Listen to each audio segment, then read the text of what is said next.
അങ്ങനെ നമുക്ക് രണ്ടാമത്തെ കേക്ക് ഓർഡർ കിട്ടിയിട്ടുണ്ട് കേട്ടോ. 1/2 kg വെയിറ്റ് വരുന്ന വൈറ്റ് ഫോറസ്റ്റ് കേക്കാട്ടോ കിട്ടിയിരിക്കുന്നത്. എൻ്റെ അടുത്താണെങ്കിൽ വിപ്പിംഗ് ക്രീം കുറച്ചേ ഉള്ളൂ എന്ന് ഞാൻ പറഞ്ഞിട്ടുണ്ടായിരുന്നു. 1/2 kg ഉണ്ടാക്കാനുള്ള വിപ്പിംഗ് ക്രീം ഉള്ളത് കൊണ്ട് ഞാൻ ഉണ്ടാക്കി കൊടുക്കണം കേട്ടോ. ഇവിടെ പുറത്തൊന്നും ഈ വാറ് നടന്നുകൊണ്ട് പുറത്തൊന്നും ഇപ്പോൾ വിടണില്ല കേട്ടോ. ഇപ്പോഴും വിടണമൊന്നുമില്ല. ഇനിയിപ്പോൾ ഈ സൺഡേ ഒന്ന് പോയി നോക്കണം എന്നുണ്ട്, വിടുമോയെന്ന് അറിയത്തില്ല. എന്തായാലും കുറച്ച് സാധനങ്ങൾ മേടിക്കണമെന്നുണ്ട് കേട്ടോ, കേക്ക് മെറ്റീരിയൽസൊക്കെ. അപ്പോൾ നമ്മൾ 1/2 kg വെയിറ്റ് വരണം. വൈറ്റ് ഫോറസ്റ്റ് കേക്കല്ലേ ഉണ്ടാക്കണത്.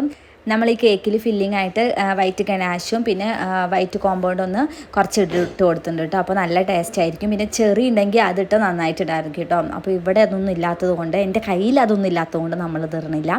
നമ്മളിതൊരു രാത്രി ഒരു 10 മണിക്കൊക്കെയാണ് ചെയ്യണത് കേട്ടോ. പെട്ടെന്ന് ഓർഡർ കിട്ടിയ കേക്കാണ് കേട്ടോ.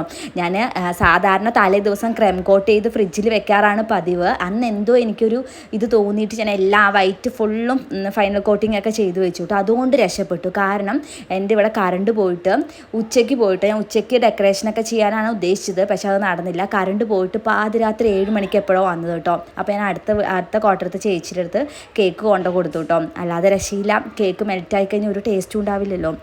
അങ്ങനെ നമ്മൾ അവിടെ കൊണ്ടു കൊടുത്തു. കേക്ക് നന്നായിട്ടുണ്ടെന്ന് അവർ പറഞ്ഞു കേട്ടോ. അപ്പോൾ ശരി, ടാറ്റാ, ബൈ ബൈ.